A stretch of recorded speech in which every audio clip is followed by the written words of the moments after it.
the February 9th, 2021 meeting of the ECDC to order.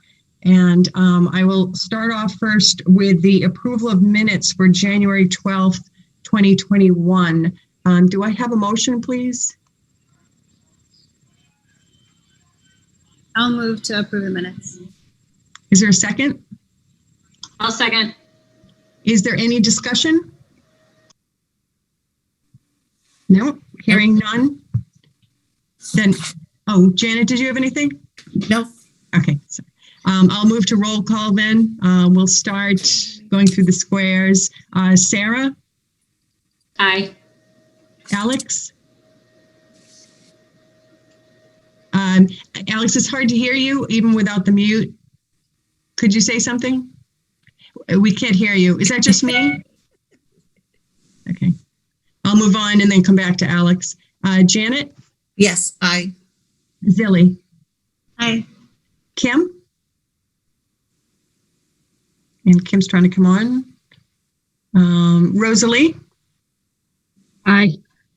Lynn is an aye. Let's go back up. Alex, can we hear you now? Nothing yet. Thumbs up. Are you a yay? Thumbs up. Okay, Alex is an A, as is Kim. Okay, so the minutes pass unanimously. Thank you.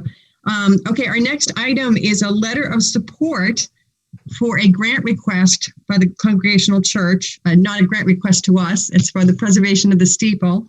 And John Kinnan is here tonight to talk about that request. He is looking for a letter of support from the ECDC. He got one last night from the select board, and there's several groups that he could speak about as well. So I will turn this over to you, John. Thanks, Lynn. Hi, my name is John Kennan. I'm part of a grant writing team for the Congregational Church relative to obtaining preservation funds from the State Historical Commission to restore and preserve the steeple that is over my head. The steeple is that part that goes up to a point that supports the weather vane, and it is upon the base of the bell tower. The bell tower is the one where you see the green louvers above the main entrance, and on top of that is the steeple, as well as the finials and the railings of balustrades that connect the finials. All of these items, the steeple, the finials, and the balustrades have deteriorated over the last 15 years when the last major renovation was done to the steeple. Materials were not impervious to the weather. We have a much better range of materials this time, and so we're looking to get money from the state to help preserve this 1842 meeting house.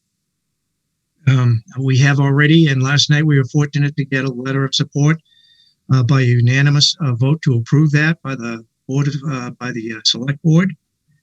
I also learned today that we got a very critical letter of support from the from the local historical commission, which also serves as the local historic district commission. So that was the critical one for the grant.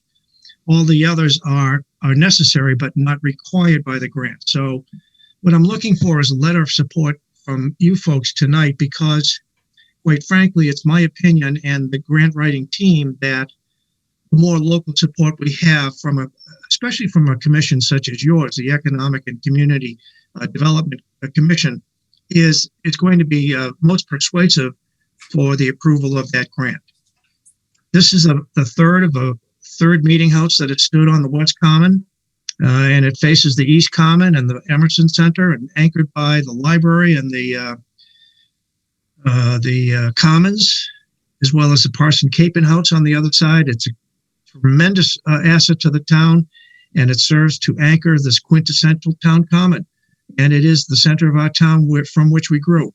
I know you represent the retail district, but this is a historic district. This is our town in one quick look, one small area of town, but it is historic and quintessential. And so if you would, we would appreciate your support as well to join with the others. Thank you. Thank you, John. I think, John, you mentioned last night the total cost of the renovations. You're looking at about 250,000. Yeah, well, the steeple itself, just the steeple, is going to be at least $136,000, and that's from the written estimate we got from American Steeple and Tower in Salem.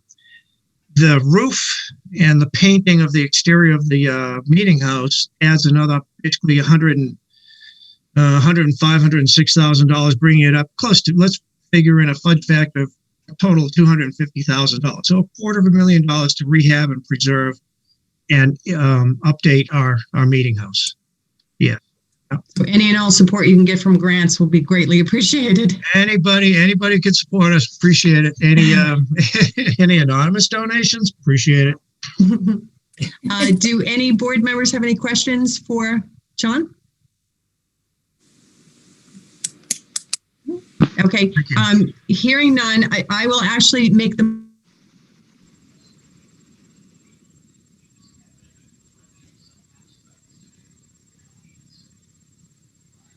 Is that just me, or did Lynn? Lynn, So you're it's cut nice off. and clean, patient, and repair.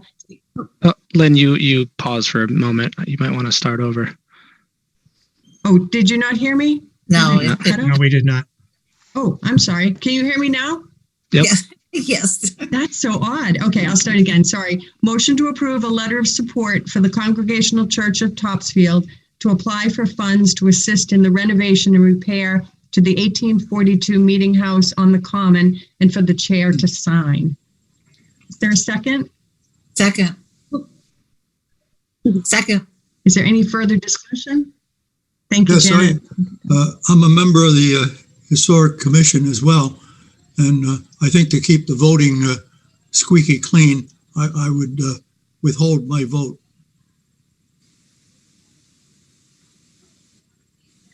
Okay, so we will go now to a roll call of the ECDC members. I will start with Janet. Aye. Aye. Kevin? Kevin? Aye. Zilly? Aye. Kim? Aye. Alex? Aye. Great, we could hear you. You're coming in Perfect. loud and clear. I got that good hardware on now. Sarah? Yeah. Sarah? Aye. Aye. Okay, and Rosalie? Aye. Aye. And Lynn is aye, so it passes unanimously. Thank you so much for coming tonight, John, and good luck with that grant. Thank you so much, and thank you for all of your support. Appreciate it. We'll try to do the right thing for the town. Yeah. Good luck. Can I ask a quick question? John, Sure, Bill. Is there any post and beam structure work, or is this all outside carpentry? Yeah, it's the steeple. There's no post and beam. Okay. Yeah, it's a metal frame with wood sheathing. So yeah, Okay. but no post and beam. Appreciate it though. And by the way, that bell tower, it holds the last bell that was cast by the Paul Revere Foundry. And so we take great pride in that one, and we ring it on all the special occasions in town. So that part of the tower, the bell tower, is secure, well built, and that's good. That's good to go. It's the steeple itself that has really been compromised by the elements. Okay. So thank you for your support, and thanks, Lynn, for putting me first on the agenda. Appreciate it. no problem. And I'll have both signed letters. I'll give them to Debbie tomorrow, John, at the town hall, so you can pick them up. Okay, I'm going to, I'll be out and around about 11 o'clock in the morning. And I know Debbie already said she'll have something for tomorrow, for me tomorrow for the selectmen, so for the select board. Yeah, I haven't gotten in to sign the select board one yet. Okay. I will sign this letter tonight here. Oh, okay. And I don't know if I'll get them in by 11. I'll try to get them there as soon as I can, though. That's okay, Lynn. Thanks. I appreciate it. We're good. Thank you. Good night, everybody. Okay. Good night, John. Good night, John. Good night. Okay, the next item on our agenda is the Cultural Arts Events presentation by Norm Eisler, the president of the Topsfield Historical Society. So, Norm, thanks for coming tonight. And I know you have your whole gang with you. Perhaps before you get speaking, if you could just introduce who is with you from the society, because maybe not every ECDC member knows everybody. Right. That was on my list to do with forthcoming introductions. I thought we might begin with a brief history on that, but Whichever you'd like to do, Norm, that's fine. yeah, we'll start that. Not here tonight is Dr. Gins Vera. When I spoke to him this afternoon, he was planning on being here. He may have gotten lost in the forest somehow, but he was looking forward to it. And he is our programs manager, and he's spent a good deal of effort putting together this program, which is just about a year old, and it lists all the functions that we've had planned, none of which took place because of the pandemic. We're now in the process of taking another look at whether the people who were going to perform are still available, and when the pandemic lifts, we'll have them back for their presentations. Put a nice job together. I'm disappointed that excuse me, that Vince is not with us, but I'll just quickly hit some of the highlights here. The first one that we were planning on was last April. Is entitled "The First Inhabitants of the North Shore," and the speaker would be Don Dolliver, a former vice president, I think it was his role, of Masco High School, and he's now been promoted to be the historical representative for Marblehead, where he lives. And he's already agreed to return. We have Paul Revere's Midnight Ride, Dispelling the Myths. And David Connor from the Paul Revere House will be answering a number of questions having to do with that presentation. I should point out that we have about typically about 10 speakers a year that speak on typically historical subjects. And they're all free to the public. And in one sense, thinking about it, maybe it's good that we're having a virtual meeting, because what we're planning on this time around is a virtual meeting that would take place at the speaker's home and everybody else's homes, as opposed to in the barn itself. Because the last couple of meetings we've had, presentations, were so popular that we were bouncing up against the 99 occupancy limit of the barn. That's set by the town, and we didn't want to go over that because of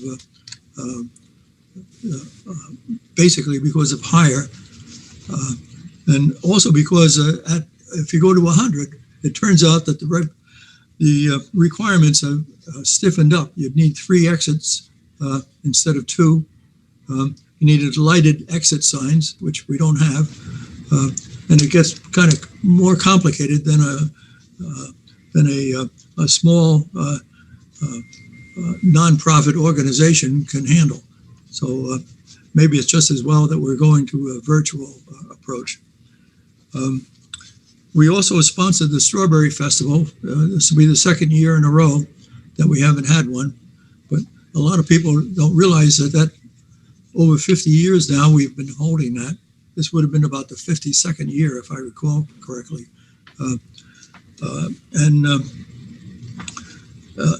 There are long lead times on there to line up all the craft people, usually about 100 of them, and to wait for the strawberries to grow, and then collect them all, and then make strawberry shortcake. So we decided our best bet is to forego it for this year too. It's a shame, but that's how it is. We will have Cape and House tours, hopefully, on Wednesdays, Fridays, and Sundays from 2 to 4. Working with the library, we were planning a pirate and mermaid party. Children are invited to enjoy refreshments, crafts, and stories on the Cape and House lawn. And again, that's going to be a function of when the pandemic clears. Another one coming up is A Woman's Place is at the Top. Joanne Patton was going to handle that, but she's moved to Connecticut. Don't know if she's going to be back in time or not. And that's a tasting of the ones we had planned. It's a shame we had this all printed out. Ann Barrett did a great job of putting it all together. And I guess I'd come to ask Ann if she'd say a few words about her role as Vice President of the Historical Society. Ann? My name is Ann Barrett. I'm the Vice President of the Historical Society and have been for quite a few years. I do a number of different things. You may have seen, some of you, the Historical Society newsletter, Local Lore, which has been published since 2003. So I gather articles for that. This is the one that Norm's showing right now, was actually a special edition that we put out to the entire town. We printed thousands of them and sent them to every resident of the town in 2013 because it was the 10th anniversary of the Local Lore, and it was the 100th anniversary of the establishment of the society in 1913. So we sent that out. So we do try to reach out to the town in a number of different ways through that newsletter. And also, as Norm was talking about, some of the programs. All of the programs are open not just to members, but to the town and beyond the town. We actually pull in people from other towns to go to the programs that we normally have, except for during this year.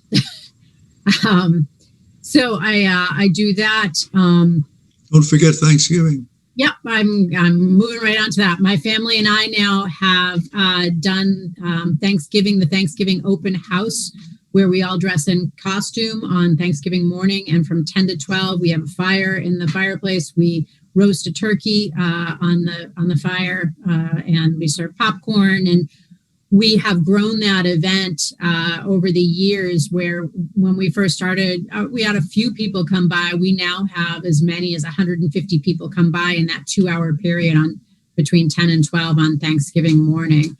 And we've been doing it long enough ago so that if you look on the website, there's a little video that was put together, and my younger daughter, Hannah, has a doll, and she's talking about the doll and how, happy a child would be to have even just one precious doll. And well, Hannah now just graduated from college last year during the pandemic, got a job and has moved to Portland, Maine. So that's how long we've been doing it.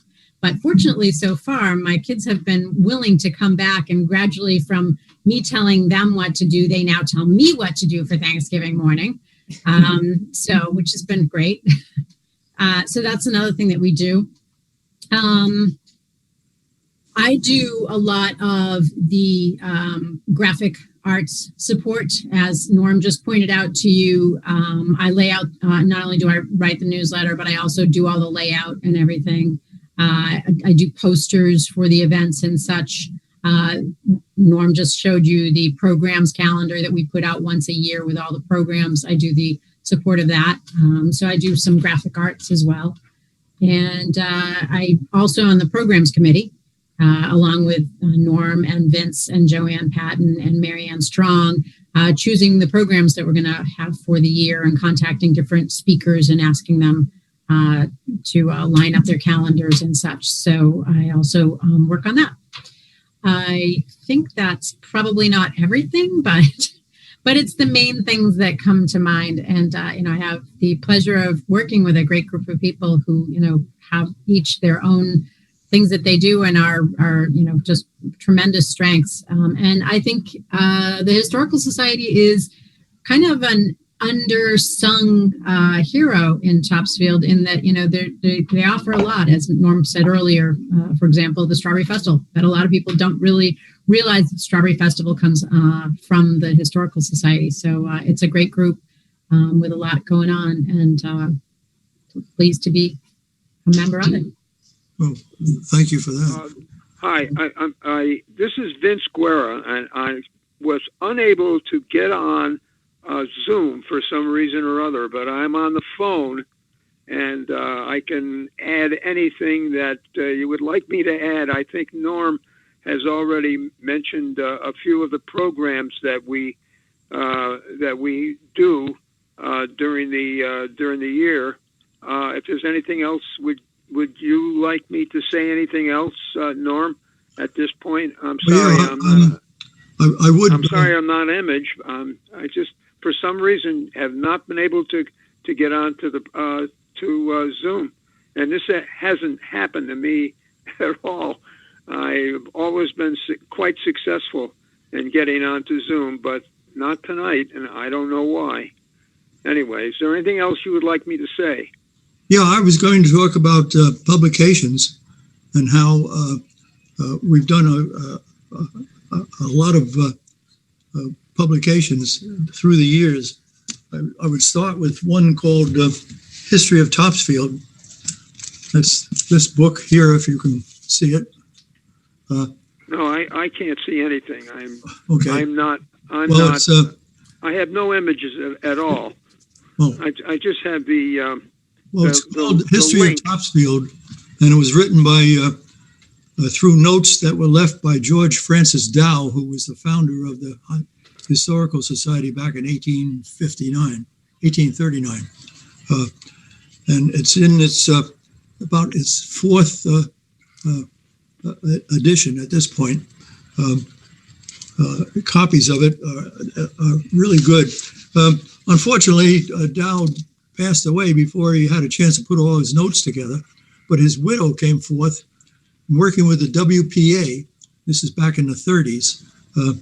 They put together the book, and it's become a great reference to Topsfield's history, starting with the Native Americans and working up until about 1940, which is a time period when George Francis passed away.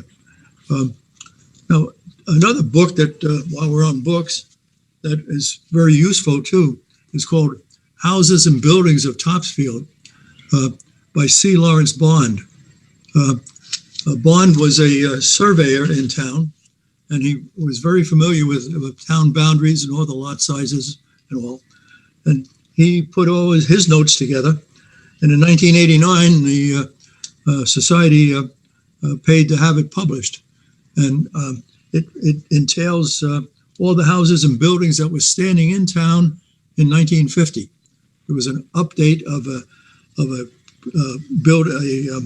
similar book that was issued in 1800, I guess that was it. That updated it to all the houses in that time period. That's been another handy reference book. And while we're on the subject of publications, I'll hit one or two others here. Back some time ago, we put this pamphlet together called Historic Sites of Topsfield. And it opens up and lists some walking tours of the town, and a map as well, and a brief description of each one.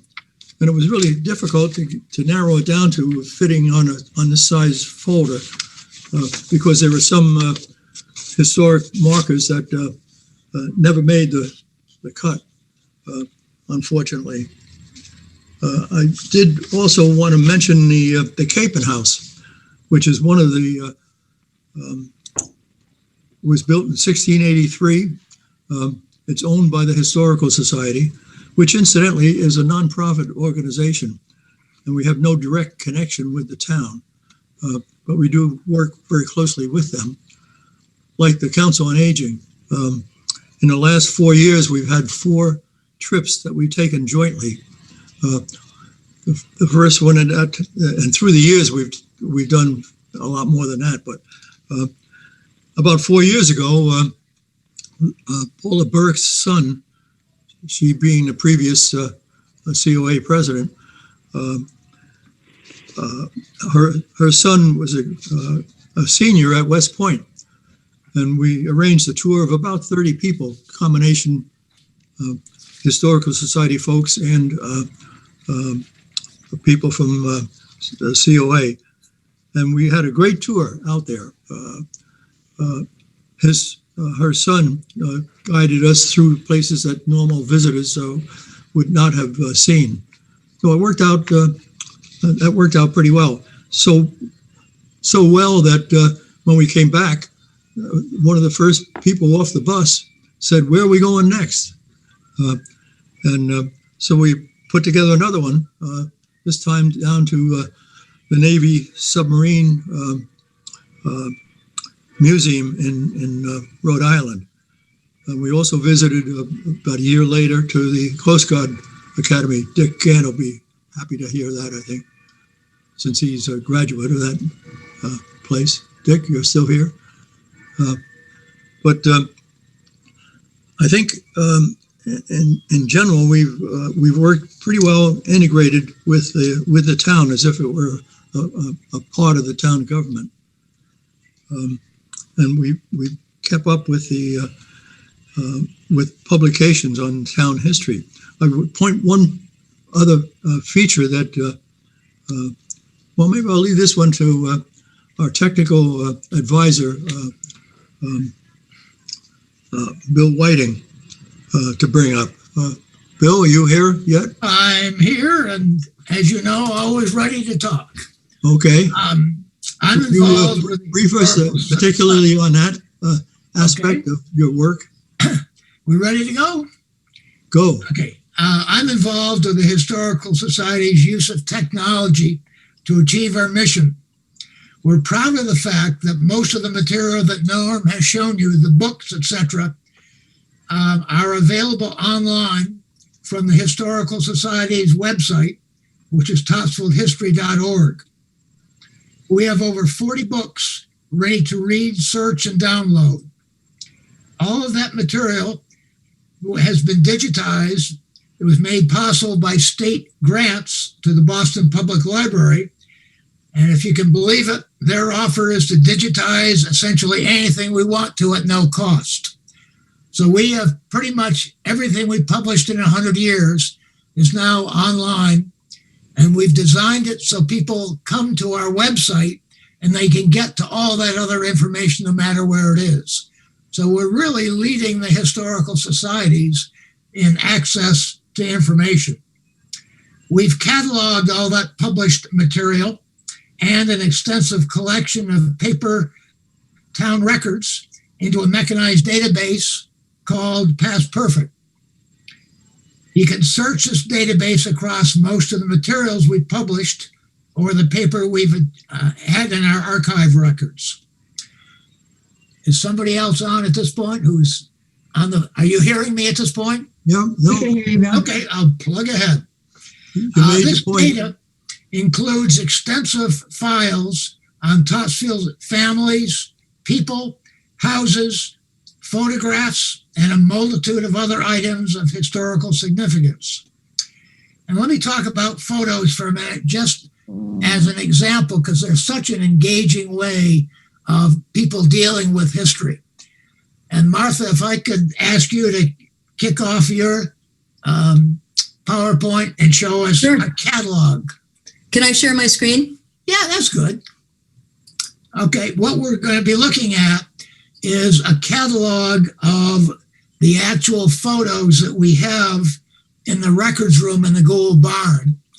And that's boxes and boxes of material of original source information that we have cataloged, and that's the important aspect of it. The fact is, we can find that information and make it available. We have a couple of different sources, but can you go to the first example of that? Okay. Not that you can read it, it's just a factor. This is one page of a 125-page catalog, and it lists where some of the photography is. We have the Topsfield nurse. That was used several months ago by the paper in a big story about the fact that town had a first nurse, bought a truck, and it was involved in the pandemic. And then you can go through and see a lot of other things about the baseball team, Topsfield Telephone Exchange, if you wanted to see we were one of the oldest telephone exchanges around. A bunch of Civil War veterans of 1923. On and on. The Grange Minstrel Show, Topsfield football team of 1889. So if you just go to the next one, this is just an example of material we have in paper archive records. And then in the late 1800s and early 1900s, Otto Lake, a shop owner in town, started his hobby as a photographer. In those days, no one had film. They used glass plates to record images. We have over 400 of Otto Lake's glass images. We've cataloged these images, and they're separated by house and buildings, Topsfield people, pictures of downtown, schools, parades, roads, bridges, Ipswich River, Hood's Pond, the Rockery. And again, one of the things that's interesting here is when this catalog was put together, there were many photographs we didn't know who the people were. And one of the great events for some people was volunteers who came in. Obviously, this would be our older group of residents. And in many cases, people could fill in who those people were. So once we know that, then that information is available for the future.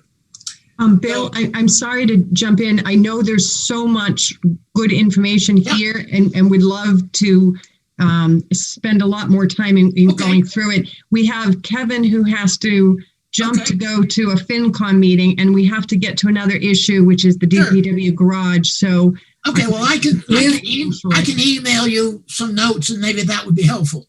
Do we have time to go through some just a few photos?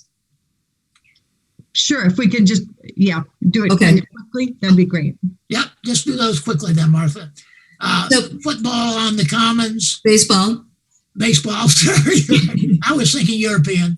I'm going to go to the next. Quickly, if you will. I don't have much to say about them. These are just examples of pictures that have been taken a long time ago.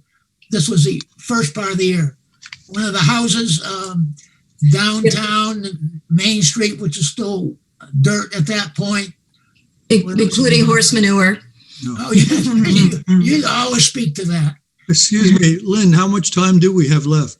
I would say like 5 minutes max, Norm, because Well, then let's just finish up with these, Martha. Okay. Well, very good. Thank you, Bill. Yep. Good job done. These are really fun photos. Yeah, just finish them up, and then we'll go to something else. Okay. One thing I was hoping to get to, but I think it would take too long, and that is that we have a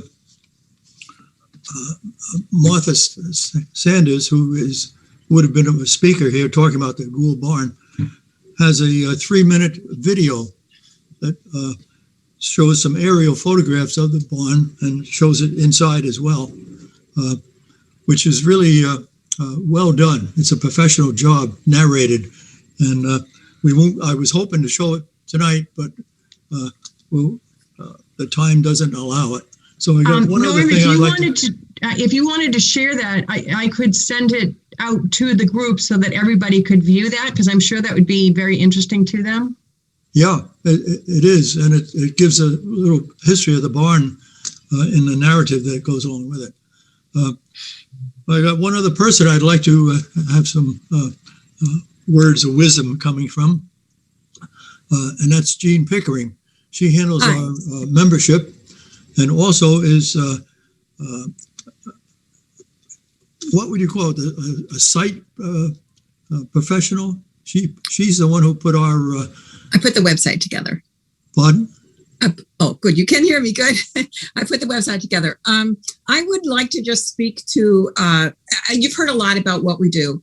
And I think that the work that I do is the outreach to members. I put an e-newsletter together. I do the website. I run the docent program in the summertime for touring the Parson Capen House. So this gives me a unique exposure to what the Historical Society is doing to bring people into town. Which is probably something on the Economic Development Committee that you're most interested in. Obviously, the Strawberry Festival brings thousands of people from New Hampshire, Maine, down to south of Boston every year, and it grows every year. The programming that we put on is advertised via an e-newsletter. It goes out to over 400 people, and I would say close to a third of those people do not live in Topsfield. They live in Boxford, they live in the surrounding area, and quite a few of them actually live outstate. I see. Can I just say, Jean, too, that we also put publicity in the local newspapers and other areas so that we also draw people who are not members from the local towns. That's right. That's right. So we draw in a lot of people into town. We also, and through the Parson Capen House, although we don't get a lot of visitation, our most common visitation are people from out of state, people who are on vacation. And we hear from them early. They want to come. They want to know when it's open. They come and visit. They often make special trips just to come and see the Parson Capen House. Oh. So we draw from a very wide national audience. And so I think that's really the benefit if you look at the economic aspects. We are very interested, and we have partnered with quite a few groups in town, a lot of the nonprofit groups, particularly with natural resources, because we are, that's one of our special missions is the preservation of natural resources. So we've done a lot of things with, oh, there she is. Okay. So I think the point is that from all of that you've seen and learned about the Historical Society today is that we are a major contributor to what makes Topsfield Topsfield and what makes it unique, but also what makes it attractive to people coming into town who want to come into town. Very good. To attract membership, we do have May I say on the phone that we have many vendors at the Strawberry Festival who come from a number of states, including New Hampshire and Connecticut. And I've even seen people from upstate New York, where I'm from. Yeah. And so that helps to, expand and extend our influence, which is very interesting. One thing that attracts membership, too, is a folder that we issued that explains what the society is all about. Never got through. And we do have members. The last time I looked at membership, which is quite some time ago, we had members in something like 13 states and the District of Columbia. Yeah. So they're not just local people. Okay. One other quick item I mentioned has to do with the Council on Aging. Excuse me. I was asked by the previous head of the COA to review their records. They have something like 13 cartons of records that are up in the attic of the town hall, and some of them go back a long time back. But there is a state listing that gives the length of time that these records need to be maintained. Some of them go out to infinity. Others are 3 years, and a couple of them are maybe 1 year. But they haven't been sorted out yet. And, so under the tax exempt program, I was asked if I would take over reviewing the existing records and deciding which ones are worth saving, and making sure that we are saving those that are required by the state. it's turning out to be a bigger job than I thought. I'm in box number 2 at this point, so it's going to take a while before we get it done. Well, I'm sure they're appreciating your efforts, Norm. One thing that we won't have time to talk about tonight, but maybe your group can think about and then get back to us. We were hoping to kind of serve as a catalyst for expanding collaboration among groups in town, just for the purpose that Jane mentioned, to try to get more people into Topsfield and to see the beauty of Topsfield and what they have to offer. So if there are any events, any activities that you were thinking of that you'd like to undertake, if you had additional resources, people, money, et cetera, where we could help bring other groups together with you to make those things happen, we would love to serve in that capacity. So maybe offline we could reconnect. And this was really helpful to find out so much about your organization, your mission, and the programs that you have, and we could reconnect at a future point in the not too distant future to talk about those opportunities that might present themselves or that are of interest to you. There is one that I neglected to bring up here, but perhaps you've heard of it. The John Kimball Scholarship Fund. It's a fund that was started by Rick Kimball, who was the son of John. They were a long-lived family in Topsfield. And in about 2003, Jack Kimball, who had been town moderator for some 28 years and a director of the Historical Society, came to me one day and said, gee, Norm, I'm going to have to quit. I said, gee, why? I thought maybe it was something I had done or not done. He said, I'm going to move to California to be near my kids. And he had a bad back. And he had a nice little BMW convertible. And I asked him nonchalantly, so, gee, what are you going to do with the car? Thinking that it'd be a long trip with a bad back to begin with. He said, oh, the corporate jet will pick me up. And some month or two later, in comes the corporate jet into Beverly, and he waves goodbye. Excuse me. But we kept in touch. And one day I got a phone call from his widow. He had had an operation on his back, created a massive infection. And on his deathbed, he said, gee, if anything comes into my name, send it to that little historical society back in Massachusetts. And in the weeks that followed, a couple of thousand came in from all over the country from his ex-clients. And another few weeks went by and the phone rang on a Sunday afternoon. Said, hi, I'm Rick Kimball. And I had to think, who's Rick Kimball? Because I'd never met him before. And he told me who he was, his son. And he went on to say, I'd like to set up an endowment in memory of my dad. And I'm prepared to give you $500,000. And I thought it was a crank phone call when I heard that, because it doesn't happen every day that you get somebody telling you that. And he said it'd be in the form of Netflix stock. It turns out he's a hedge fund manager out in Silicon Valley. And he got in early on Netflix. And that stock went out of sight. Winner. Anyway, since that time, we've passed out about 270,000. We have about 700,000 in the Treasury yet. And we've passed it out to in the vicinity of 3,000 to 4,000 per student. Wow, that's fantastic. It isn't a lot to pass out, but it has helped about 400 students in the area of Topsfield.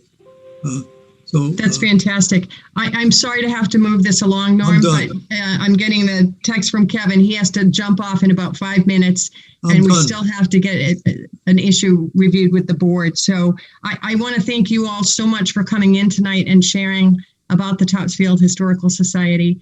And let's definitely connect afterward and talk about some opportunities where we might be able to work together. Right. Well, good talking to you all. Thank you so much. Thanks, guys. Thank you so much. You guys do an incredible job for our town. We appreciate it. Thank you. I love the baseball photos as a former athlete. Those are great. All right, Kevin, if I can turn it over to you then, and maybe we jump right to the subject at hand, the DPW garage, because that's coming up right around the corner. Sure. So we talked a little bit at prior meetings about the DPW garage, and I know we have a couple guests here we might not have had a conversation with on this yet, but it's a real opportunity, one of our top opportunities to really do something that can create a spark in the downtown. Talk about the master plan, which isn't going to happen right now. Still looking for funding on that. Talk about later business recruitment, also incredibly important. But the other item that we have control over that we have been focusing a lot of attention on recently is trying to get to the point where we can go to disposition on the old highway garage. It's a prime location in the heart of our downtown that we can control, that we can activate that space, hopefully make it an anchor tenant potentially in that space to then attract other businesses and investments in our downtown, which is really super exciting. So there's 3 components right now that we're working on right now. It's the formal process of how do we get there. And there's a few significant, but I shouldn't say significant. There's a few formal processes that we need to undertake. The first being that property is actually in the historic district, and it's a lot that's connected to the fire station. And so right now we have gone out with a company, Hancock Engineering, is going to do a survey of the property. Basically, draw out where the road will be to extend School Ave so that there's a proper amount of frontage, and also subdivide that so that that property specifically can be looked at for a possible zoning change. Right now it's residential. We're looking to make it part of the downtown business district, which it abuts. It does already touch that. So we're going through that formal process. We have tight timelines right now on the formal component of it to try to have everything really shored up from the documentation standpoint by the end of March. But we're working full steam ahead to make that happen, and we'll do whatever it takes to get there. More importantly, in my mind, even though really it's probably not more important, but it is the public component of it, engagement. Had the opportunity to talk with a few of the directly abutting neighbors about the prospects, had some conversations, with them individually, one-on-one. I think it's incredibly important to hear from them, listen to them about what it's like to live adjacent to that currently Blythe property and what types of things they might be interested in. The feedback so far has been one quote I wrote down because it was quintessential. Anything's better than what's there right now. Okay, good. That's a good start. It's promising. Also got some feedback about possibly doing restaurants, something like that. Seemed to be something of interest to the abutting neighbors I spoke with, which is exciting because we talked about in Topsfield. I mean, before I even started, I heard people saying, we need a restaurant, we need a restaurant, we need a restaurant. We have the liquor licenses. We could really put it all together if we have the space. Hopefully this can be that space that can make it all happen. So with that, next steps, working with Martha Morrison and the planning board on the 16th. So next Tuesday, a week from today, the planning board will be taking up the warrant articles, which for the annual town meeting. And the 3 items that they'll be taking up, one of them is going to be the disposition of the property and the rezoning into the downtown business district, which will need to pass in order for us to be able to do something commercially based in that space. So abutters on that meeting will be notified, and we're promoting that meeting for people to come and just kind of listen at a higher level. We don't have plans yet to share. We're creating those as we speak. But it'll be sort of a formal opportunity to discuss what the opportunity might look like as we continue down the path.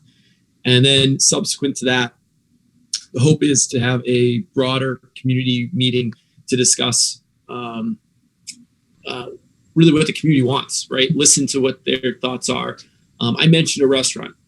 Maybe that's a great idea, but maybe there's other really great ideas that people bring to the table that we want to listen and explore as well. We do have the flexibility with a zoning change to do a number of things in that space, which if we chose to do so. So my hope is, and we've tentatively targeted the 18th, which is the Thursday, of next week to have that meeting. And like I said, it's really an opportunity to listen, kind of pose the big broad question, similar like we did with the VHB meetings we had with design elements. What do you guys think? These are some things we're thinking about. What do you think of that? Get that feedback that'll help inform decisions as we go forward. The 23rd, which is the following Tuesday, I believe the planning board and the ZBA will be meeting to discuss the warrant articles again.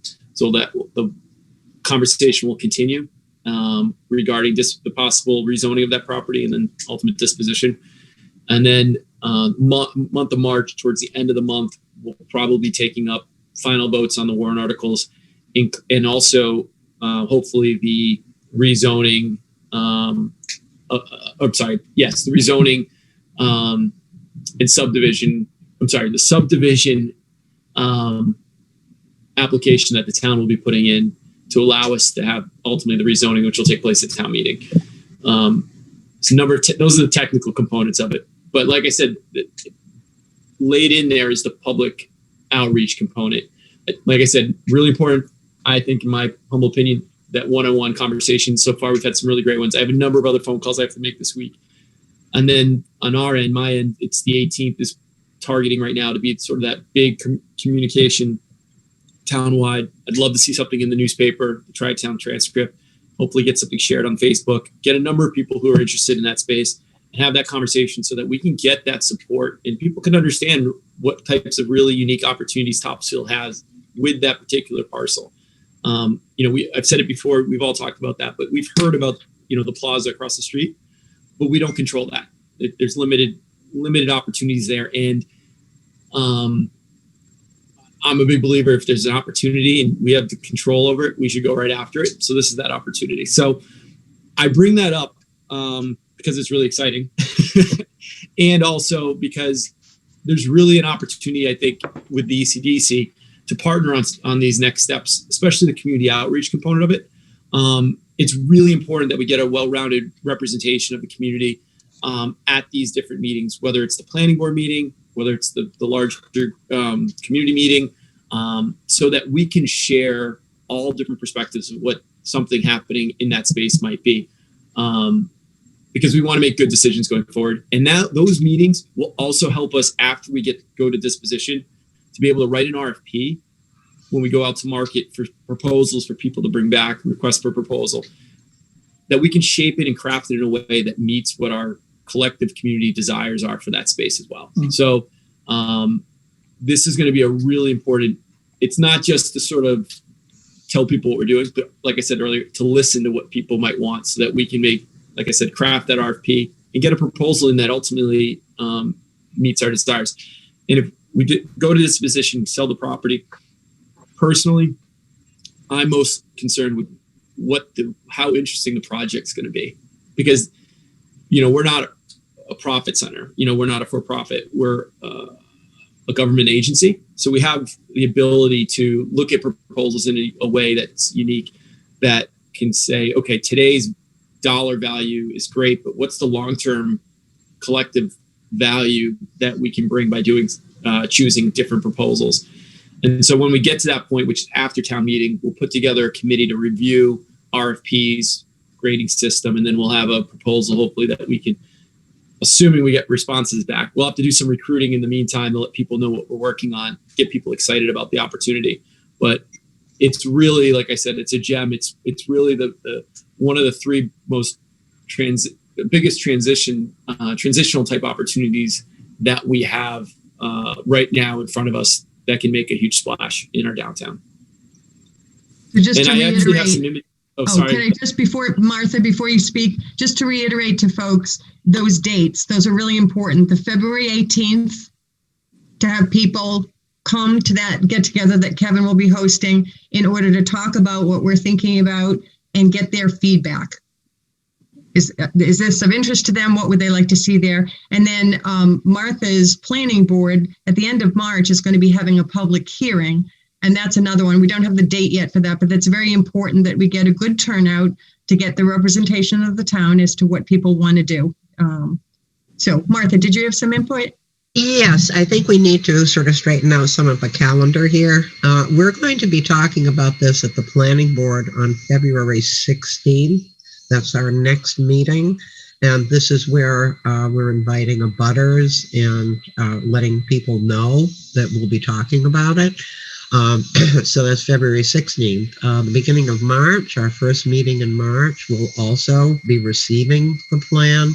And then it's the middle of March when we have the public hearing on the subdivision that creates the lot. We have 3 meetings of the planning board where we want people to be in attendance and expressing their opinions. But it's worth noting, it's not just the highway garage. What the planning board has recommended, and I think we all agree, that it's not just the highway garage, but there are 2 other properties right there.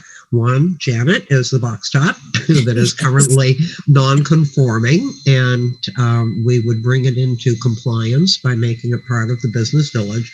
And there's another parcel that's privately owned that has not been able to be developed because it doesn't have any frontage. But what we're talking about here is actually opening that lot up as well.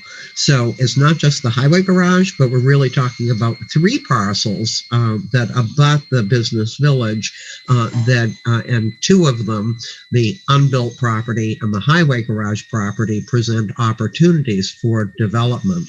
And so it's kind of exciting. We've wanted to expand the business village for a very long time, but it's been difficult to do so. You know, where would you go?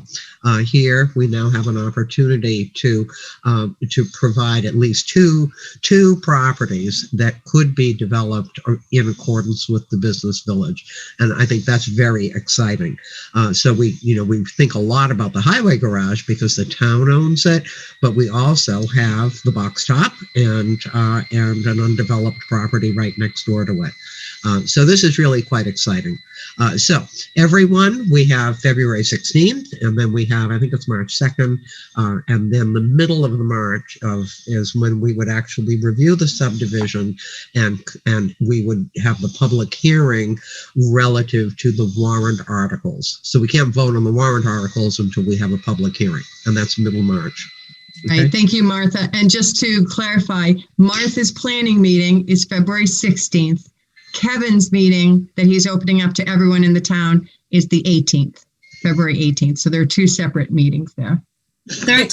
Lynn, oh, Sorry. Lynn, That's okay. I have a comment, Lynn. Sure. How much, and Martha and Kevin, you guys can chime in on this, but how much do we have to have a purpose ahead of time why we're doing this for those properties, without having to specify this is what is finally going to be there? I mean, I just think that it seems to me that we should just go through the whole process of the rezoning and the street improvement and the acceptance and do that at town meeting, and then just say everything can come at a later date when we have more time to have adequate input. I've just seen projects blow up in the past that the townspeople think that it's just being shoved down their throat and that it's just too fast. And I can just see from 2 days out and having a meeting with townspeople to say what's going to go on. I mean, it can just fly in your face. I mean, I just think the focus should be on doing the rudimentaries of how to go about with the rezoning via the planning board, via that whole process, and just say, this has never been done. We need to subdivide this land. We need to get it a legitimate street approved for this area, so that in the future we have many, many options. I mean, you think you might be able to do that in a 2-day period, but I see my antenna going up that the residents at Topsfield page is going to blow up, and I'm not even on it. Thank God I'm not on Facebook. I hope it does, because this is a great story to tell. I'm just cautioning that we're trying to shove too much in a condensed amount of time.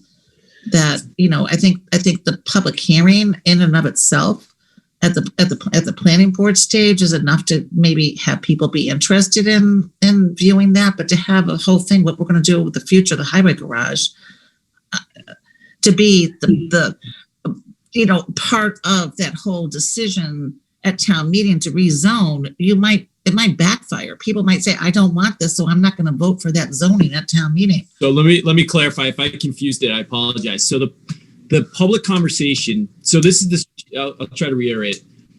So most important is getting in front of the immediate butters right now, because if they see a negative impact to redevelopment of that site, the other neighbors in the community might hear that, see that, and say, you know what, we're going to protect our neighbors. We don't want to have it. So we've had some good feedback thus far. No one at this point has opposed it. I do have some more phone calls to make, but had some really great conversations with some really great people that abut the property. So that's exciting.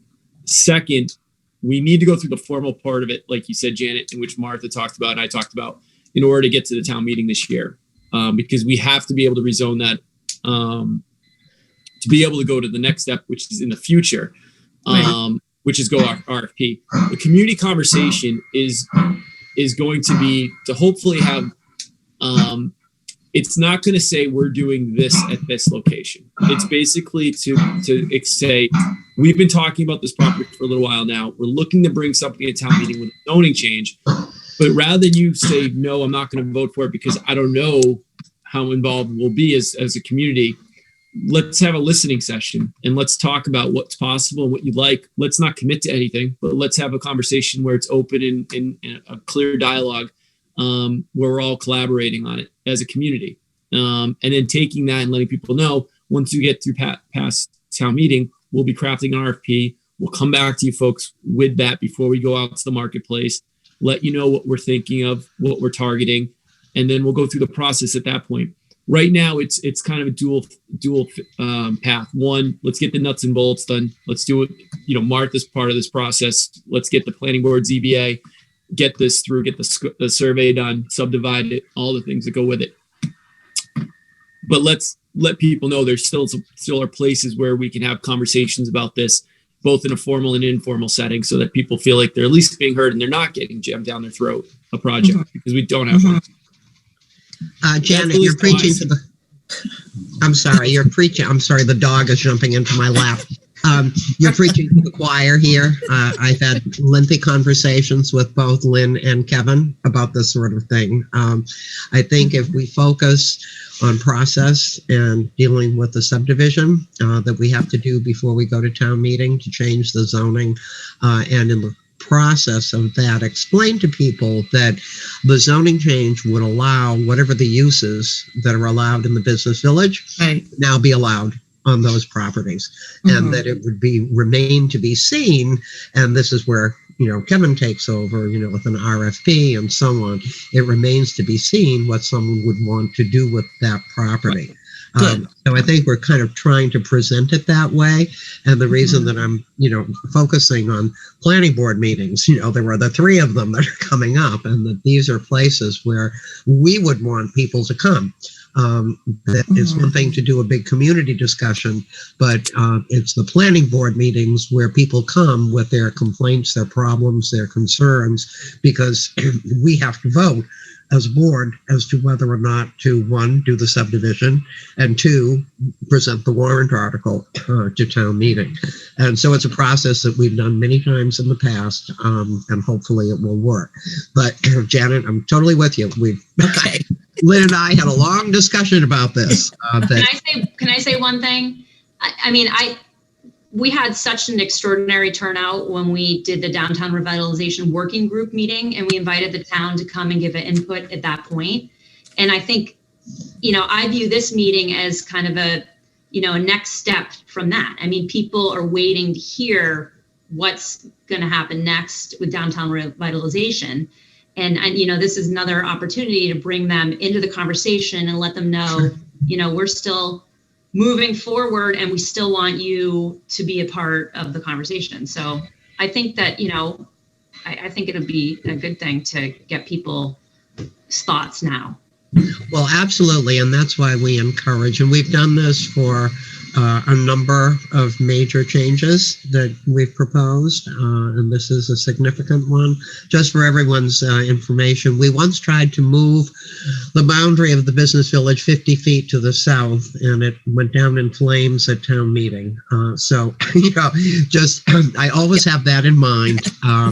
And we're going to do everything we can to present this as a very positive effort to increase the size of the business village so as to encourage new activity down there. And that's something that, this was our contribution to the whole thing. The planning board said, well, let's look at the highway garage, and those properties, because it's a way to expand the business village and make for opportunity down there.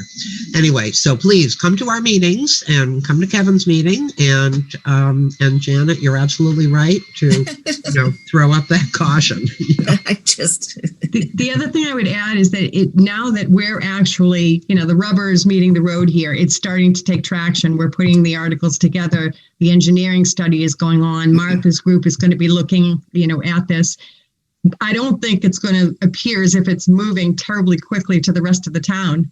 They got together over a year ago and told us, we want revitalization. We would like to have a restaurant. We need some more businesses in town. So while now it's starting to pick up and move quickly, I don't think it's going to appear that way to them. I think they're going to be, this is great. You listen to us. We have another opportunity now on the 18th to share in a more informal setting. They definitely have to go to Martha's meeting because they're the people, working on that process to push this through. This would be a more informal setting to kind of backtrack for a moment, remind them what we did get for information, what we did to this point, what's been going on behind the scenes, and this next step that we're ready to take. So I think it's a really planning board meetings even more efficient because this dialogue does not have to all get condensed into a couple of planning board discussions. I'm sorry. Martha and I actually talked about that earlier today. I'm super focused on community outreach. Whenever there's something transformative that's out there, we have to make sure that we're communicating as openly and as transparently as possible. And there's going to be a number of opportunities for people to participate. It might be it's not over 6 months, it'll be over a few months until town meeting, but there'll be a number of opportunities through the planning board, through just a listening session for us, for people to be involved at different levels, or with all of them if they choose to do so. And Janet, I'm actually curious, when I kind of framed everything, you had the concern that we were going to have something that was going to be seen negatively because it's moving too quickly. Do you think that the fact that it won't be specific, but it'll be more of just listening sessions and then the technical zoning component of it prior to town meeting, and then after town meeting will be actually moving something forward? Yeah. That sounds okay in your mind? That's what I'm envisioning. Okay. Yeah. Because if you go to town meeting with something and say, oh, this is from our visioning sessions, it looks like we're just going to go right in this direction with what the final product is going to look like with that property. I think you're going to get a no, we don't, and yes, we do kind of thing. I think if we just concentrate on, as Martha said, that it opens the opportunities to explore different uses by changing the zoning and doing that process that has to be gone through with the planning board and the hearings and everything, that if you concentrate on the mechanics of that and not make it look scary, because to some people it will be. I guarantee you will get resistance. And I think and I agree with you. I think the scary part is this, in my humble opinion, I think if we don't have as much outreach as possible, just to listen and let people know what's going on, I think that's where people get scared and they come in and they say, nope, I'm not voting for it. I don't know what's happening there. But if we have that chance to just say, these are some ideas we're thinking about. What are you thinking about? Let's just talk and listen, and let's have a conversation without any commitments of anything other than we're going to try to move this forward so we can take the next step later with you folks involved. Good. That's good. I would agree with that. Just very non-committal. Yeah, in all honesty, we have no idea of what an RFP will generate.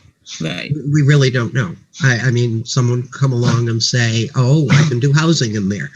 Someone else might say, "Oh, I can take a shot at a restaurant." We have no idea of, who's going to come forward with what for that location. And so, I think just saying that we're providing opportunity for use of the property, and that there are certain things that have been identified, whether it's housing or a restaurant or whatever, that we would then be considering that with the RFP that comes in the future. Right, Kevin? Zilli, did you have some comments? Absolutely. And I'll just give you an example too.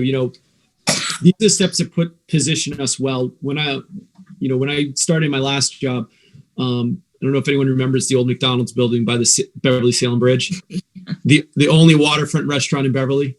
And so that building had been sitting Blythe for years. It was the entry into the city. It was something that, the administration was laser focused on doing something. And we had to go to the state to get certain types of permits because it's right on the waterfront. There was a number of layers associated with it that we had mechanical steps that we had to take, which we're doing in this instance as well with the rezoning. But at the same time, we had those community conversations, let people know we're trying to do something here. We've heard you loud and clear. You want a restaurant down in the waterfront. We hear you loud and clear. We want economic development. We don't want Blythe properties in our downtown, especially ones we control.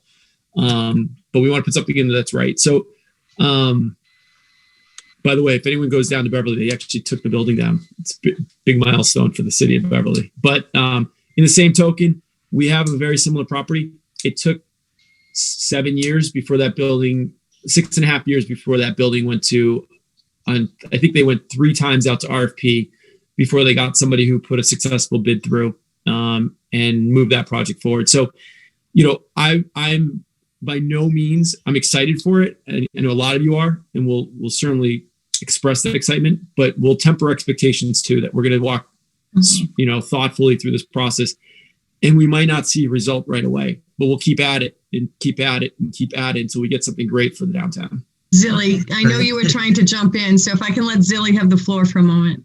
Thank you. What you just said, we hear you loud and clear. So that's the first thing with this for me, is that this is a response to the town, that this is even being looked at, right? But my question for you is from us. So you were being asked to attend these meetings, but one of the reasons the forum that Sarah referenced was so successful is I think there was a lot of buzz, there was a lot of publicizing around it. And to Janet's point, I think that when you get the reactive, hold on, what are you trying to pull over on me? It's people who think that you are trying to pull one over on them. They think that there was something untransparent about your process. Maybe they didn't pay attention, like Pepino's down the street from my house. There was a moment where the neighbors were like, hey, do you know what they're trying to do? And meanwhile, my neighbors and I are like, that's awesome. But others might not have been. So it's just what you are doing is fantastic, that it's starting with the abutters and making sure there's you don't want to catch people by surprise. I think that's when you get wait, what are you doing? And then everybody starts questioning everything. So these steps are awesome, but how can we help with making sure we're not catching people by surprise? They're understanding what this process we just described is, other than, attending these meetings and telling our friends.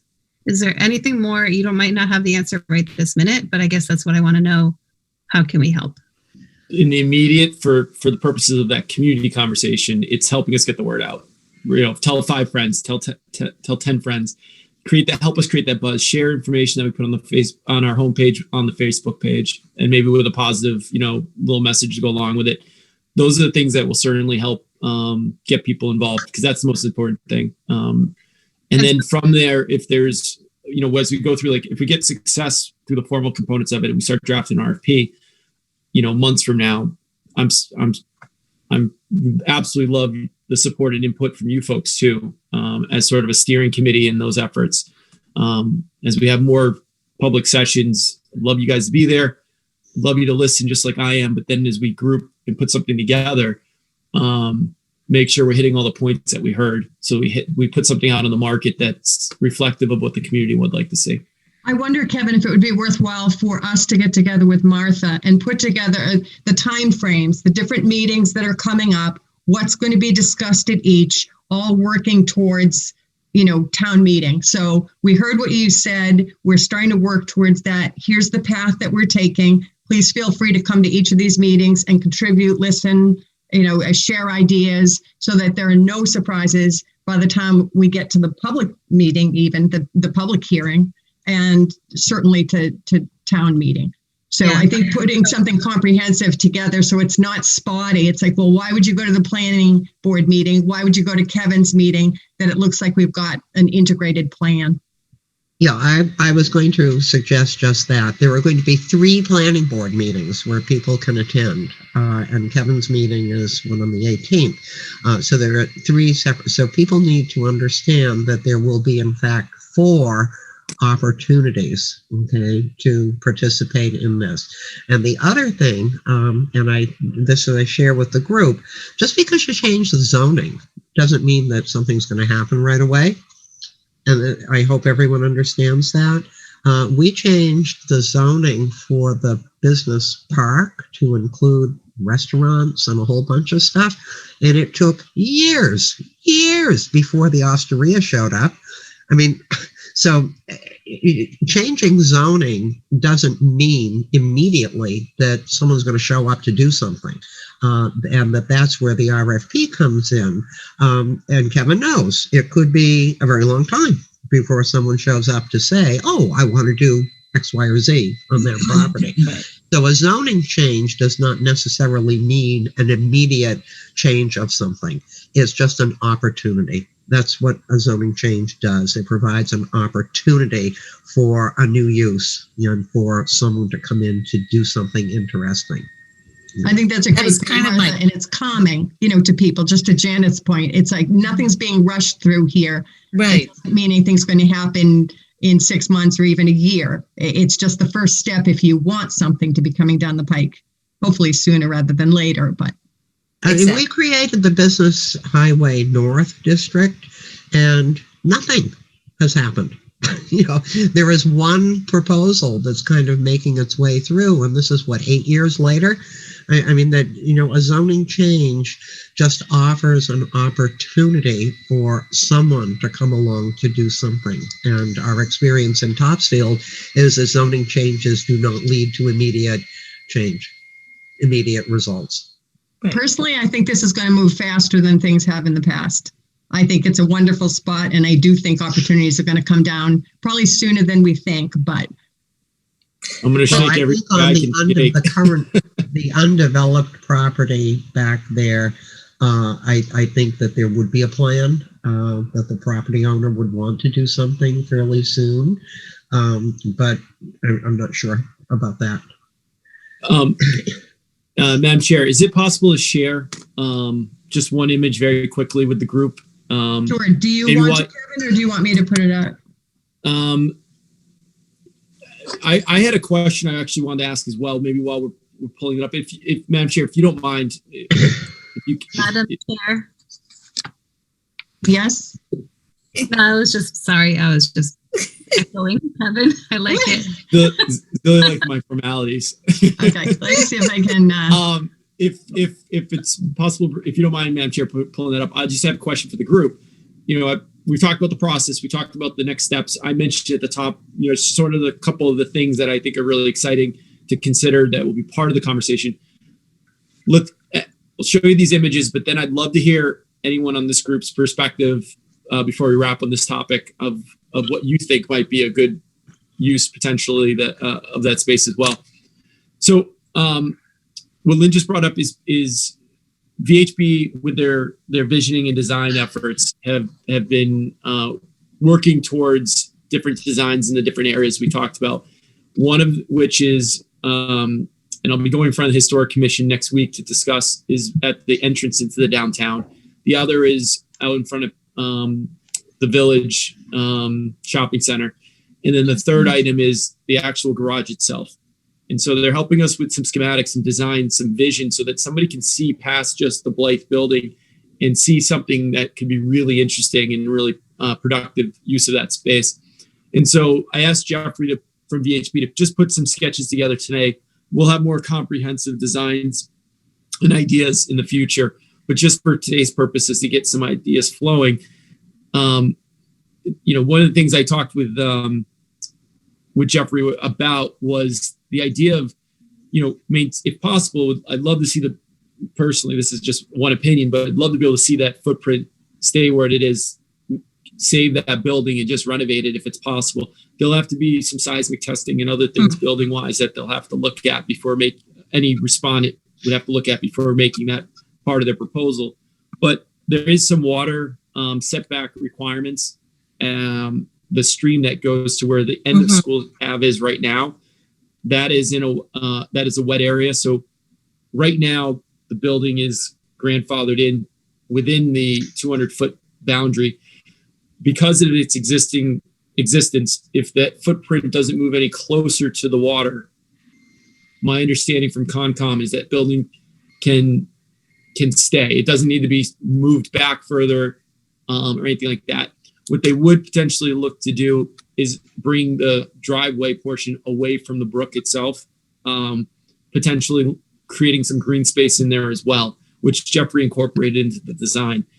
I've had a couple of people who, before we started down this process, people who are in the business world, real estate world, I've asked them to come and look at the property. We did some tours of the space. One of the things I did here was just in general, they thought without even the setback requirements, bringing and creating some green space there was a good idea anyway.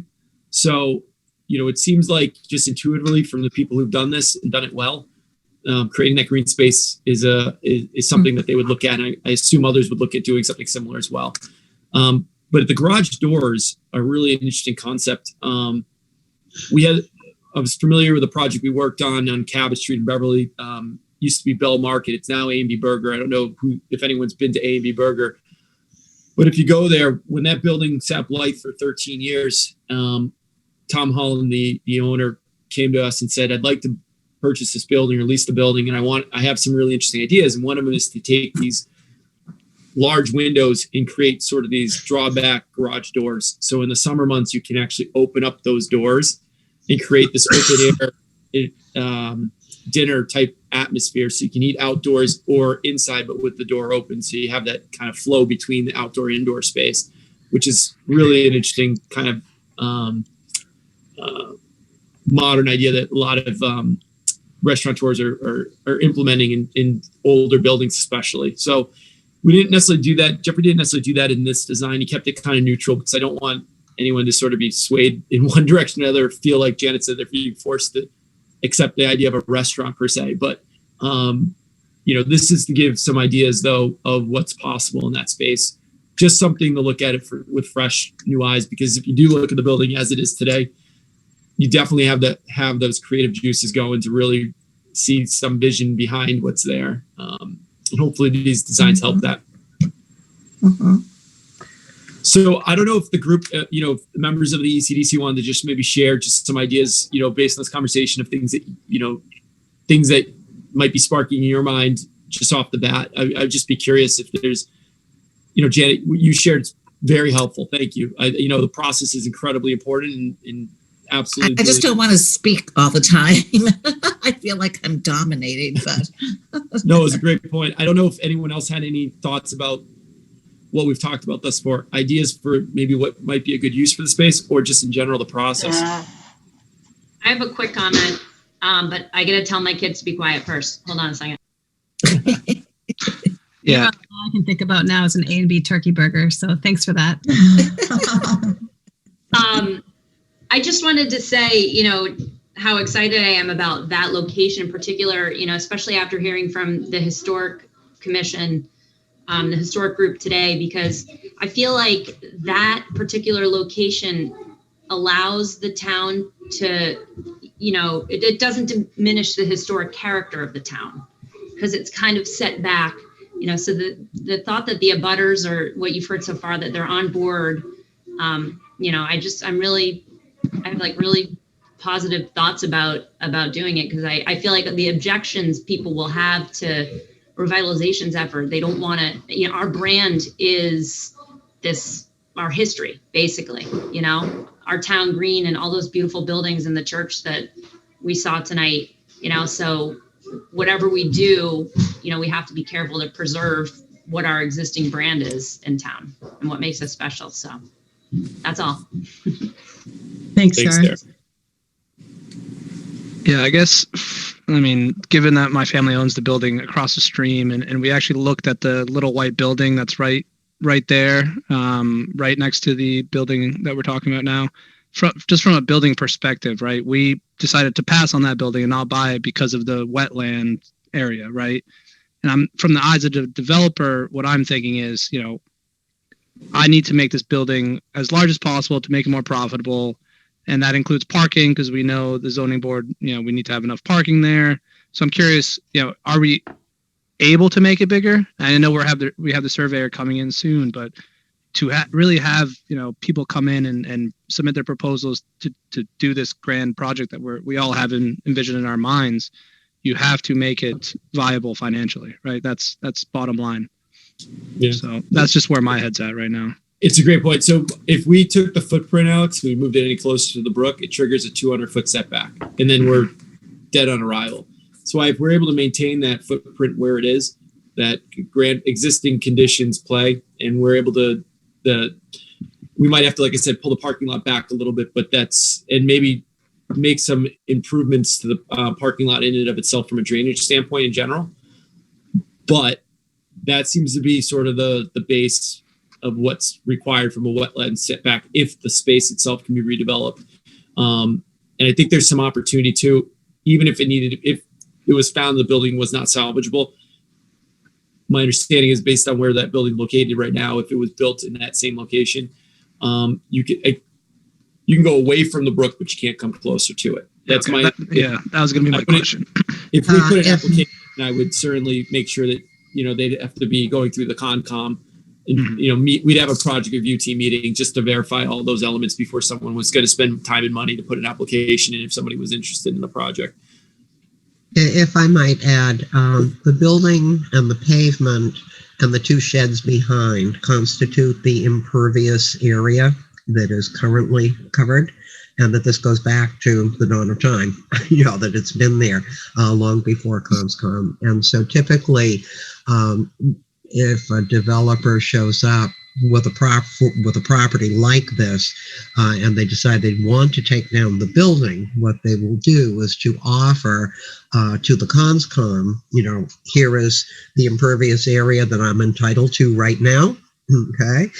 But I am willing to move it back here and put green space near the brook and still have the same impervious area somewhere else on the lot. And there are many funny little things about that lot. As at the far end, Schoolbrook disappears under the woodworking building. And so that part of the lot is not under the 200-foot, buffer, because there's no brook. It's under the building. Anyway, there are a lot of complexities, and I think that there's wiggle room, more than wiggle room, for someone who would like to come up with a creative solution to the lot. Kevin, do you know what the square footage of that building is right now as it stands? Oh, good question. We can get it later. I can get back to you on exactly what it is. I know I'd seen it at one point early on in the process. I don't have it on the tip of my fingers. I'm sorry about that. No problem. Alex, I would also just sort of mention too, there's right now that building's not making it nothing more than a liability for the town. There's no tax dollars coming off of it. It's not a desirable place for people to go, even the park, really, even though it's a municipal parking lot. So at least in my humble opinion, I think it's really important that we look at the long-term success of whatever project is, a year, 2 years, 3 years down the road, that we look at through an RFP process. What benefit is it going to bring, beyond just the sale price? Sale price is important. We got to be conscious of that without a doubt. But there's other things like, what will it generate in real estate taxes, meals taxes if it's a restaurant? What other economic development opportunities can be spurred off of something like this if it's really interesting and it's going to bring people to the downtown.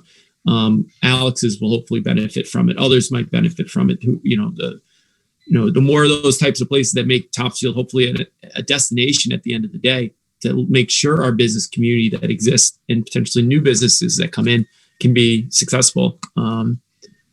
This hopefully can be a trigger for that. And so it's for somebody to make the business or the proposal to us.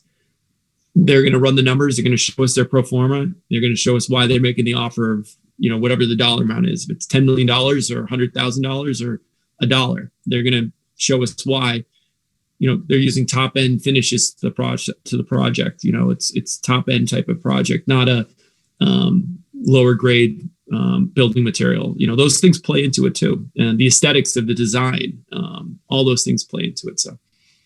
As it's a little bit after 8 already, if I could ask if there are any more suggestions relative to advertising this. We've talked about making an integrated set of meetings and explaining, what each would do. Any thoughts on helping us to get the word out? We've talked about Facebook a little bit. We could put an article in the paper, reach out to friends. Janet, did you have an idea? Just because it's like a week. The 18th is like next week.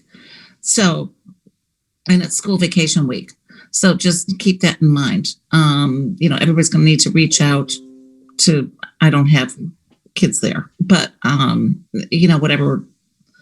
It's short notice. And let me say, it's not going to get into the Tri-Town because you need it would be like for this Friday. So they may miss the first meeting, but since we have meetings, 4 of them all the way going through March, getting something out now, even if they miss the first planning meeting, I don't know. That would be good.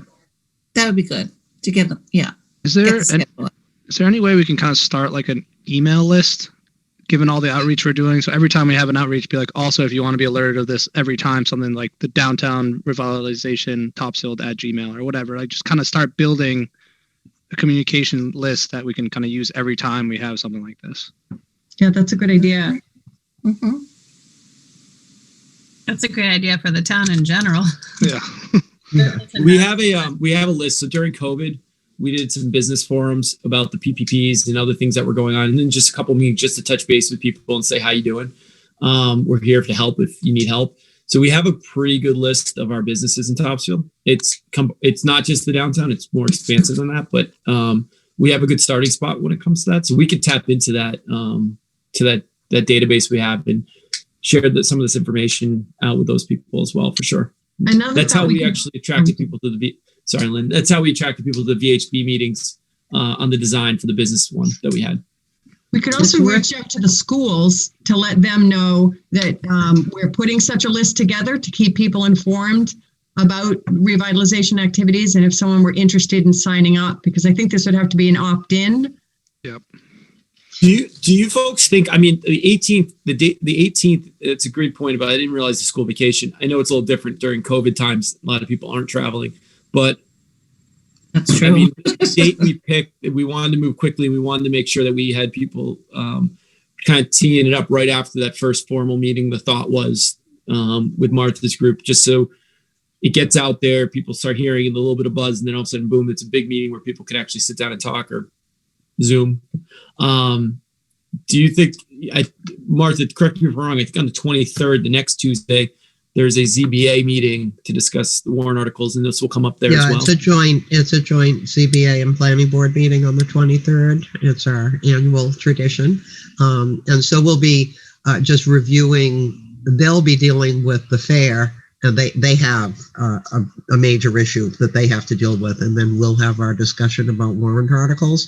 The Thursday after that, the 25th, might be a good time, if you wanted to do the broader town meeting. Kevin, can I just, I'm thinking about a Zoom on this topic, and it'll probably draw, I can't remember, but we had probably almost 200 people, right? Can't remember if you were even here yet. when we did the working group listening session type of thing. I'm just wondering if maybe a couple of smaller Zooms. So maybe you do one on the 18th, and maybe you do another one, and if you do multiple and they're smaller, then more people will have a chance, and it might be easier for people over Zoom to actually weigh in. Well, you know what? Interestingly enough, we have our big DEP PFAS meeting tomorrow evening, and we actually boosted up our Zoom account from 100 people and then a 300 people to 1,000 people, so we can accommodate whatever number of people decide to join us tomorrow night. Maybe that's a good test run tomorrow night to see how it goes with a larger group. If we can actually pull it off structurally and not have any issues from a security standpoint, because that's also consideration on talked about the top meeting Zoom bombing. So that's a good idea. Maybe we get some information. We see how tomorrow night goes, and then we could, if we think it's too cumbersome and too clunky, there's not enough of the personal touch by having multiple hundreds of people in a Zoom call. Maybe we can consider breaking that up too.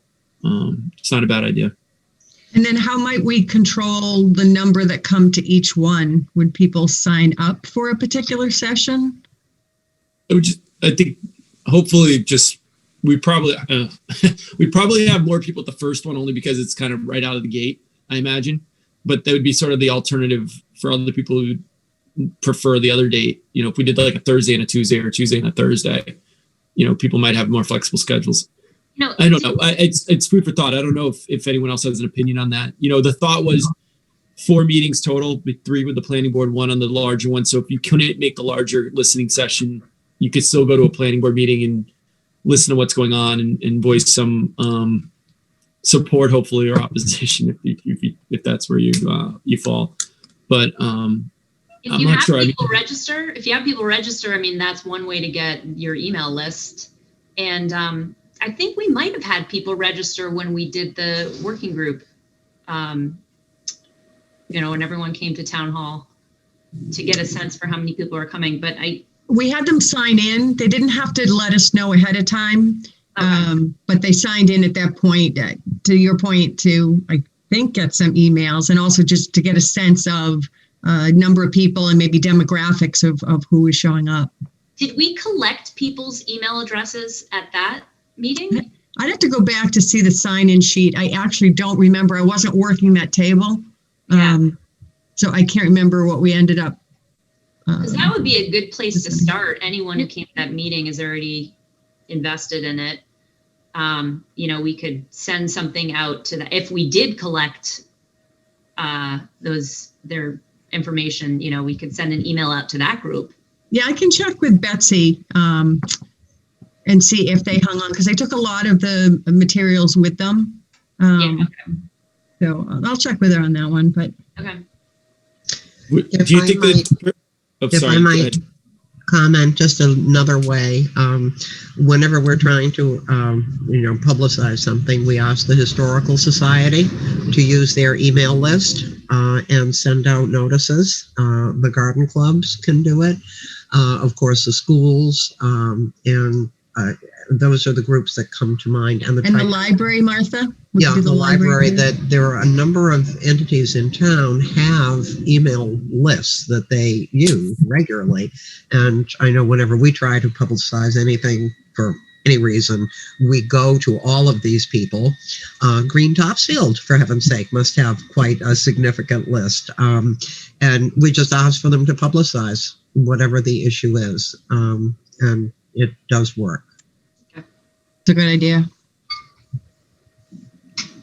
Okay, we'll just have to spend a little time putting the thoughts to paper so that whatever we're asking everybody to send out, it flows, it makes sense. We've got the right wording for what's going to be discussed, time, date, etc. So we can work together to put that to paper and then reach out to people. So just give it a little more thought then, Kevin, perhaps to... Let me, I'll put we're designing a flyer right now. I asked Debbie to leave the date blank until we came to a final determination on that. So, I'm sort of talking this through with you folks, which was, I talked to Lyndon earlier today that this was part of the hope of the meeting. Let me think about if it makes sense to split it up, or if it makes sense to sort of push people to all the different options they can. Try to split people up potentially that way as well. Then they have multiple options and where to go if they want to listen in. But it sounds like that at the very least, though, for the one outside the planning, 25th might make better sense than the 18th, just based on what I'm hearing from the group. It does look, just looking at the calendar, it looks like it does, Okay. the way it spreads. I have a question for I Martha. like the vacation one because it was easy for me, but go ahead. What was your question, Sarah? Martha, at your planning board meetings, I'm coming at this from thinking about how people might expect to participate. And so at your planning board meetings, is it more that people would listen, or is there the opportunity for members of the public to make public comment? Because I know a lot absolutely. of times. I'm thinking of the meetings, the meetings where we would discuss this with the public to be much like the informational sessions that we've done in the past for warrant articles that are proposed. Okay. And the reason for having the session is for people to be able to comment. Now, typically in a meeting, people are not automatically allowed to comment. Right. That's what I was The worried about. purpose of this is for people to express their opinions Okay. and to provide input. And we make that clear at the beginning of the session. And then, of course, the public hearing in mid-March, then in a public hearing, automatically people are allowed to Yes. speak. But Okay. no, the whole point of doing this is so that people can, express their opinions. Okay. I wasn't sure if at the 16th and the 23rd, you would be discussing the warrant articles and people could, listen in, but so that's important to know. Right. No, clearly on the 16th, we will be talking. We have a couple of other things that are very minor, no big deal. But this would be the one that we would really want people to have something to say about. Great. As I say, we have done this in the past for anything of any significance like this, and have welcomed and really encouraged people to express their opinions and ask questions. And Kevin's going to be there to field questions about, potential future use and how the town would proceed, to deal with the property. Our job is to really approve the subdivision of the property and to change the zoning, Okay. Actually, the flow of these meetings is really nice because if the first one's on February 16th, then the following week there's one on 2/25, and then the following week, Martha, yours is 3/2. Is that your next one? Right. Yeah. And then there's a week break, and then the public hearing is held. Right. So it's a nice flow. Yeah. Okay. People might already have had their chance to vocalize their considerations at the first two meetings. So for the time they get to the town's one, or to the additional listening session, it might be a smaller group anyway, potentially, or not. We'll see how it ends up happening. But I think there'll certainly be some overlap in the conversations between each. But I think in the planning board, in the ZBA, there'll be multiple agenda items. Maybe a lion's share of the entire meeting will be around this, whereas the other meeting will be a dedicated meeting, I think, solely on the building and the rezoning components. Great. So offline then, Kevin, it sounds like that flyer you were putting together was probably specifically about your 218 meeting, that maybe that gets morphed into this set of four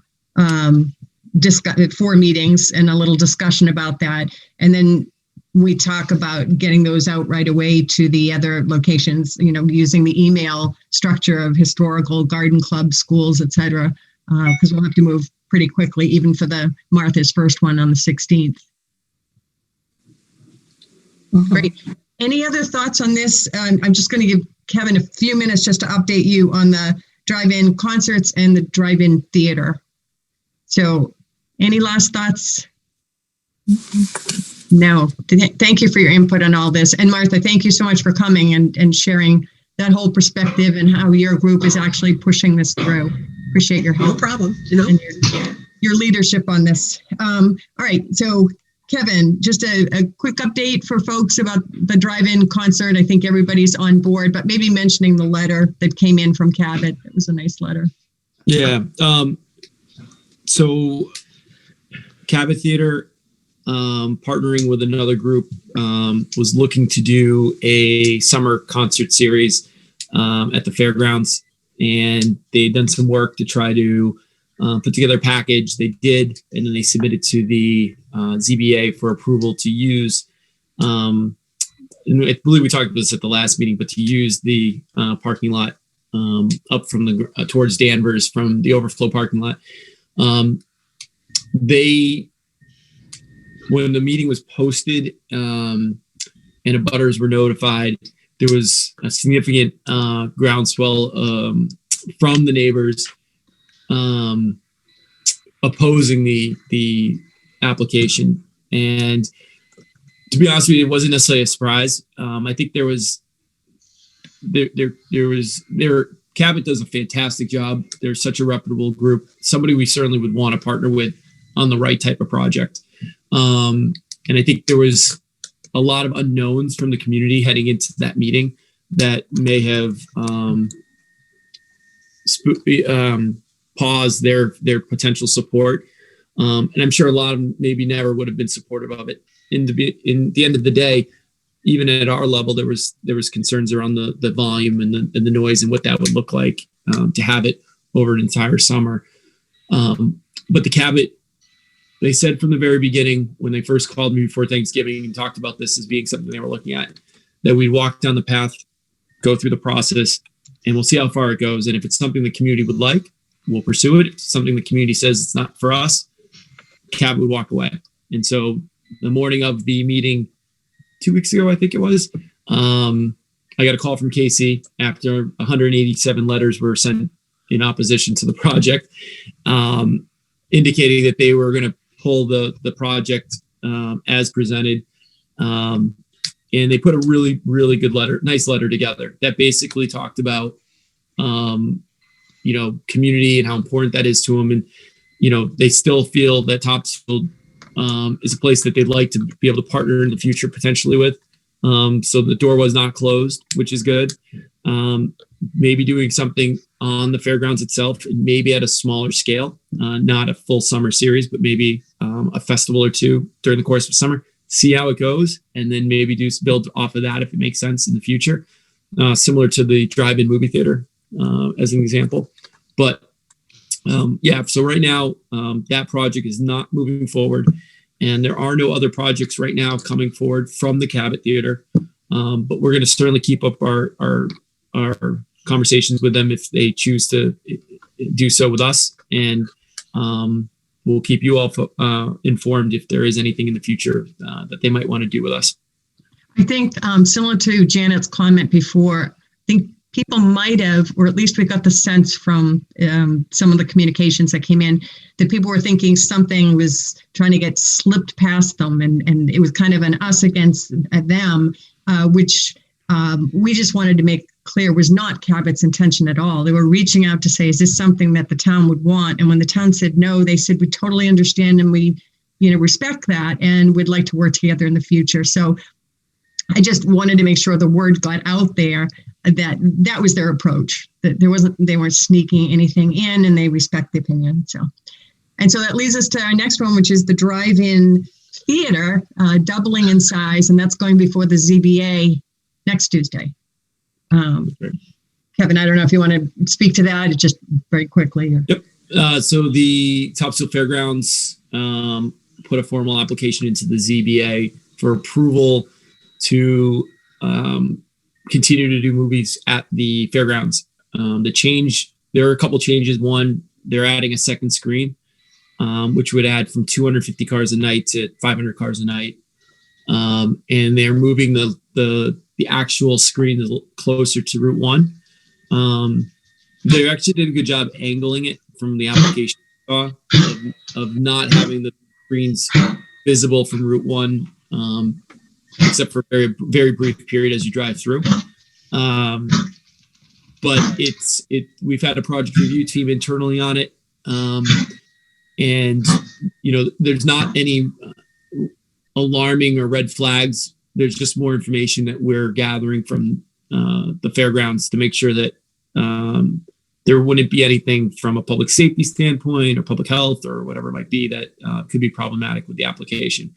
But yeah, that'll be going in front of the ZBA, and Martha mentioned earlier that there is some other conversations about the application and some of the of what they're going for within the application itself, the categorization of the approval they're trying to receive to be able to do the movie theaters in perpetuity. Can I ask a question about the drive-in? Sure. Does it bring any money into the town? Is Alex's busier? Do they allow outside food? Like, is it any benefit to make it bigger? So they do a concession. So there's some meal taxes that come from off of those. They're also, one of the things we see is that, like I said, we brought about 250 cars a night.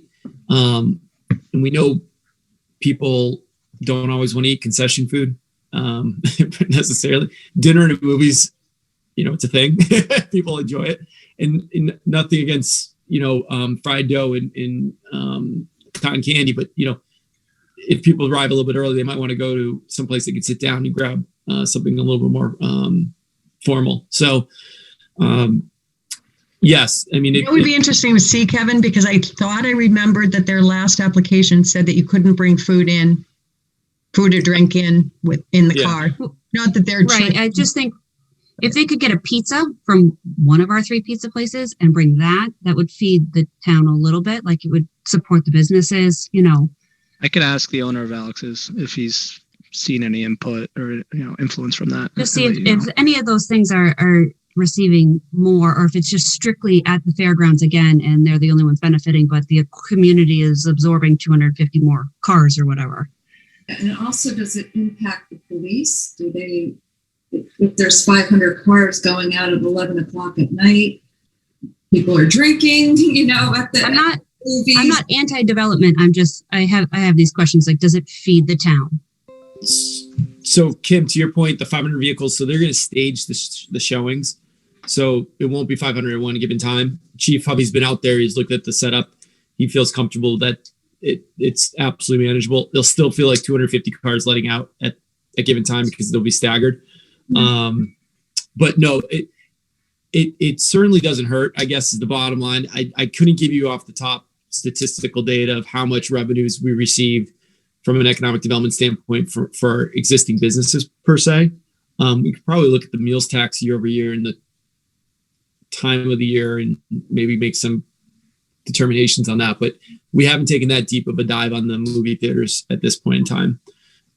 If we had an economic development planner, that might be something that they could take a stab at if in the future. If I could encourage you all, the documentation for this application, all of it is up on the town website. You go to the zoning board and then you see the documents for the February 23rd.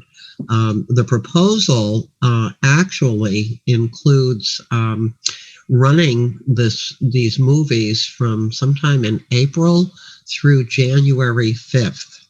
Okay, that it's a very lengthy period of time that I think people might have some questions about. They wouldn't do during the fair, they wouldn't have the movies, and any other special times, they wouldn't have the movies, but it's a very intensive application. Let's just put it that way. And I think people should take a look at it.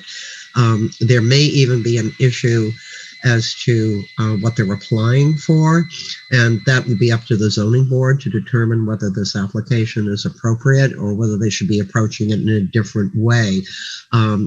So it's a very complicated decision for the zoning board to have to deal with this. And in terms of revenue for the town, changing the non-conforming use of the fairgrounds from what it is to basically commercial use could have some tax implications. Okay, there may be, and I don't know. Again, it would be up to the Board of Assessors to determine that. But this is a very complicated thing that they're approaching, and I am I have full confidence in the zoning board is to be able to deal with this and to manage it appropriately.